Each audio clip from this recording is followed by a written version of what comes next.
Buenas, el día de hoy vamos a exponer sobre la elaboración del plan de control y la evaluación del proyecto. Pero antes que todo vamos a realizar lo que es una frase. Desde el fracaso es la clave del éxito. Cada error nos enseña algo nuevo, dado por el autor Morihei Ueshiba. Nuestro resultado de aprendizaje de esta exposición es sobre identificar la importancia y el proceso de supervisión y evaluación del proyecto. A continuación vamos a exponer sobre por qué supervisar y evaluar los proyectos. También se identificará lo que es una diferencia entre los proyectos complejos y los proyectos pequeños. ¿Por qué supervisar y evaluar proyectos? Los proyectos de pequeña envergadura y baja complejidad son relativamente fáciles de seguir y de evaluar. En este proyecto, un plan de acción es bien elaborado y puede ser suficiente para proporcionar informaciones esenciales para el seguimiento desde las actividades y tareas del proyecto. Asimismo, en los proyectos de pequeña envergadura, la declaración de objetos específicos y de los resultados esperados puede ser suficiente para el proceso de evaluación. En la ejecución del proyecto, como este tiene un largo camino que recorrer, va de la distribución de los recursos, pasando por la organización de equipos y la ordenación de los paquetes de trabajo, hasta la obtención de resultados en condiciones limitadas de costes y plazos. Durante la ejecución del proyecto está sujeto a innumerables desviaciones que pueden incluso comprometer su misión. Ahora, entre los proyectos sociales educativos, por naturaleza del resultado que se espera entre ellos y por la complejidad de los procesos implicados en su realización, son más susceptibles y desvíos durante su ejecución. Por eso, en el plan de supervisión y evaluación de esos proyectos, se conviene lo que es en una cuestión decisiva y pudiente representar la diferencia entre el éxito y el fracaso. A continuación vamos a presentar lo que es el concepto de qué es evaluación y supervisión. Asimismo vamos a conocer lo que son las acciones que pertenecen a cada uno. En la parte de supervisión tenemos 3 acciones, que es entrada, proceso y salida. En la parte de evaluación tenemos 2 acciones, que son resultados e impactos. Asimismo, vamos a reconocer las causas y efectos para lo que es la ejecución de un proyecto. ¿Qué son la supervisión y la evaluación de un proyecto? Nos basaremos con conceptos básicos. ¿Qué es supervisión? Es el seguimiento continuo y sistemático de las actividades previstas, verificando si la ejecución del proyecto se está produciendo de acuerdo a lo planeado. La supervisión acompaña el trabajo que se está realizando con las siguientes acciones: entradas, proceso y salidas, con la atención centrada de la eficiencia del proyecto. En cambio, la evaluación es el análisis de los resultados obtenidos a través de la realización de las actividades del proyecto, verificando en qué medida se han alcanzado los objetivos. La evaluación mide los resultados e impactos, centrándose en la eficacia o efectividad del proyecto. Aquí involucramos lo que son las 2 acciones, que es resultados e impactos. También vamos a hablar sobre las relaciones de causa y efectos en los elementos de ejecución de un proyecto. Los procesos de supervisión y evaluación son interdependientes y complementarios. Un punto en común es que ambos necesitan de un elemento fundamental: datos e informaciones sobre las actividades y los resultados del proyecto. Los datos y las informaciones a su vez se obtienen a través de indicadores de realización, y sin el uso de datos e informaciones no es posible supervisar ni evaluar un proyecto a cabo. A continuación vamos a presentar qué son los indicadores de comportamiento en una gestión de proyectos. Asimismo, también se va a dar a conocer cuáles son los indicadores para una supervisión y la evaluación de proyecto. Se dará a conocer la elaboración de los indicadores de un proyecto, qué significan, también los criterios de construcción de indicadores. Tenemos 5, que estos son los métodos de obtención de resultados, la objetividad, cantidad de indicadores, cuantificación y desagregación. Cada uno se va a presentar con su concepto a través de las diapositivas. Vamos a hablar sobre los indicadores de comportamiento. Vamos a tomar en cuenta sobre la gestión de proyectos y en los indicadores educativos.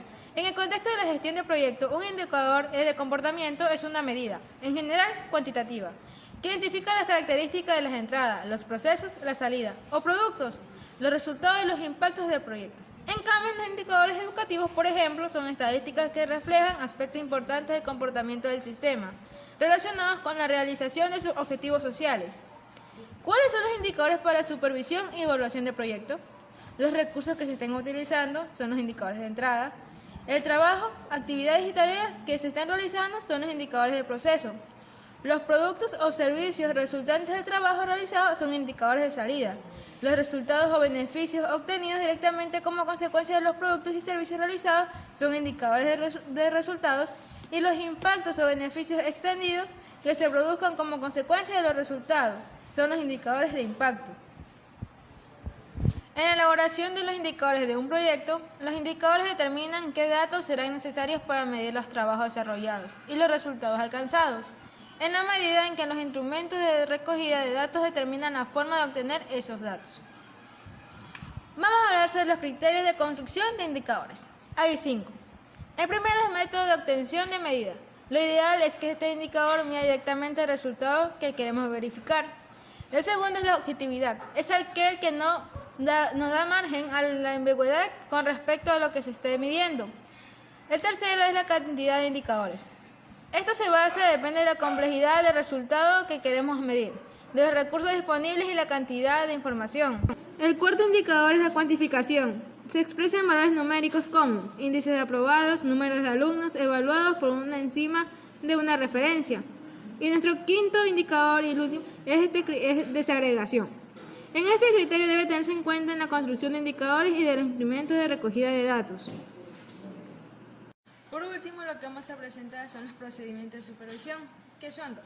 Tenemos la metodología de marco lógico y la metodología del proceso de medición de resultados.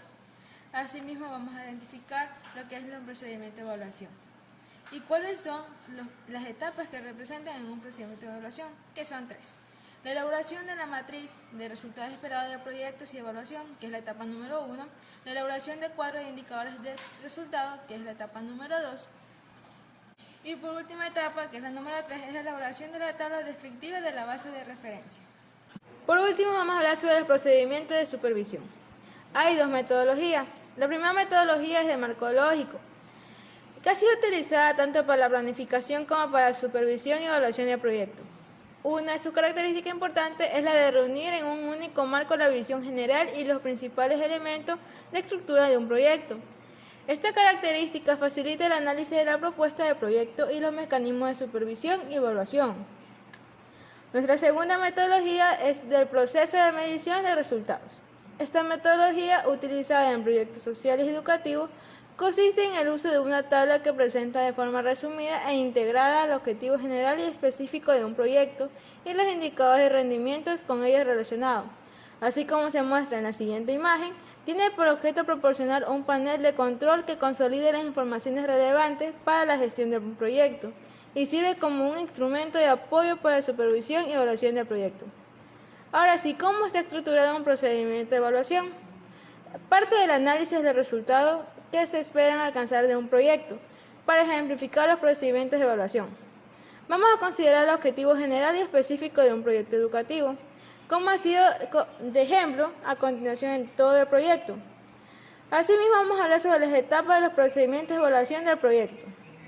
La primera etapa es la elaboración de la matriz de resultados esperados del proyecto y evaluación, en el que sirve para definir los procedimientos de evaluación del proyecto en cuestión, considerando su gran envergadura.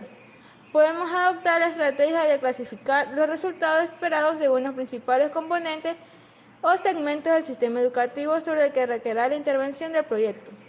La segunda etapa es la elaboración del cuadro de indicadores de resultados. Para cada uno de los indicadores de los datos y responsables de esa obtención, momentos o periodos en los que deberán obtenerse esos datos e informaciones. En la tercera etapa es la elaboración de la tabla descriptiva de la base de referencia. En el contexto de la evaluación, la expresión base de referencia se refiere a un conjunto de informaciones que se obtiene al inicio del proyecto y que se utilizará como base de comparación para medir los resultados alcanzados. Se concluye que la evaluación es el análisis de los resultados obtenidos centrado en el proyecto. Es decir, los proyectos sencillos pueden supervisarse mediante el plan de acción con especificación, plazo, actividades y productos. La supervisión y la evaluación del proyecto aumenta la eficiencia y la eficacia tanto en financiero, físico y humano en los recursos, minimizando las pérdidas, maximizando la obtención de buenos resultados. En este largo proceso se van a tener lo que son ventajas y desventajas. Por eso se lleva a cabo lo que es un plan de control.